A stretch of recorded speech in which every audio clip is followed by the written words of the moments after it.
good morning. I am currently not in my normal bathroom situation that I go live, but so there's a little bit more of an echo in here today. But I'm going to be showing you super quick and easy video on creating contouring on your face. So normally I put my contour on at the end, but today I'm going to start with my contour because I have found that when I'm teaching people who have never contoured before, they really like to not have to feel like it's do or die when they put their contour on. So if you go and put your highlight on and then you're coming in with your contour, it's like your contour has to be kind of in the right place. Otherwise you have a lot of blending, you need to layer again, all of that stuff. And then just know that if you're starting with your contour, you can clean up around it. So it's fine. Don't even worry about blending this part. It's just easy. I am going to show you how you find your cheekbone. So the top of your ear, find the top of your ear, and then kind of move around till you find that bone right there. Everyone has this bone. It's rounded right here. And so if you press against it, you'll feel that the bottom kind of dips and rounds under. And so you go like this and you find right underneath that bone. And the goal is basically to try and contour the bottom of that bone. So almost like you're pressing up against it. Like you want to push up against that bone right there. And that's almost the only place that you want the contour to be. You don't want it down here. You don't want it above that bone. If you put it above that bone, you're going to lose that extra dimension. So see how much that changed?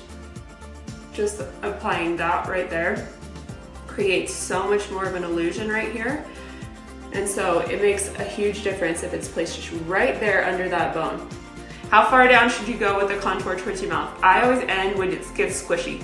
So you can feel this bone and then all of a sudden you'll feel it kind of end and it gets squishy. Right when it starts getting squishy, it's almost like the sides of your eyes too. Like right there. Okay, so I put my contour on and I'm just leaving it. All right, so this top part here, you seriously just throw it on. Just throw some contour along your hairline, you're good.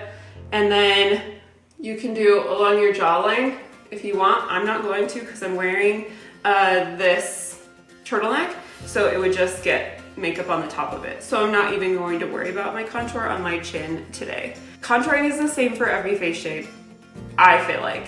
I feel like your bone structure is your bone structure. So you kind of find your bone structure and work with your bones. And I don't want people to feel like they have to change their face shape to create a different illusion. I feel like your face is perfect how it is. And so just find your own bones and go with your own bones, and then it'll be the best thing for your face. Just like that. And then as far as going around the contour, it doesn't really matter. Your contour just kind of sits there, and I'll show you with Bella later. And so you don't have to worry about placing the contour over top of your highlight perfectly. You just kind of let the two come together naturally here. And then applying the highlight over top softens out the edge. And there we go. I haven't contoured my nose yet. That is one thing I always recommend doing after you have highlighted, is your nose.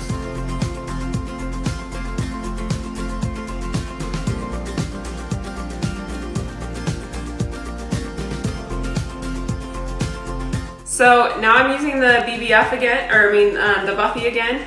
The Best Blend Forever is the other one. This one's the Buffy. So the small end has this little tiny rounded side. See how it has a slight taper to it? So I use literally just this end, and I barely touch it in the contour, barely any product, and I barely touch it to my nose. The less you can put on your nose, the better. I'm seriously touching it with the very end tip. And then you just ever so slightly deepen just that top rim. So I have contour on my nose now, but if you look up close, you're like, where is it? It's showing a little bit more on this side, right there. But it's just, the point of it is just this illusion, this light reflecting illusion.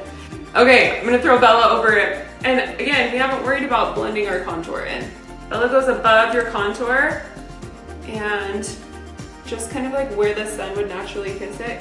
And like, we don't even have to worry about blending at all. We have this like chiseled thing going on, and then a tiny bit on the tip of my nose, a little bit on my chin. You just want Bella should like go almost like on your mask area. Don't like darken where you highlighted, but it's like where the sun like naturally hits you.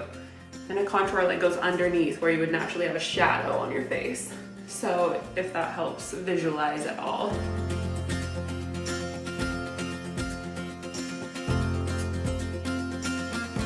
Okay, indigo contour. You go right below your lip. You don't want to go too far below because you don't want to look like you colored outside the lines too much. You just barely want to accentuate just the tiniest shadow right underneath. And then you just take your finger, blend it out. For the top, I use it right outside my natural lip line. I basically use it kind of as like a liner on the top. Okay, there we go.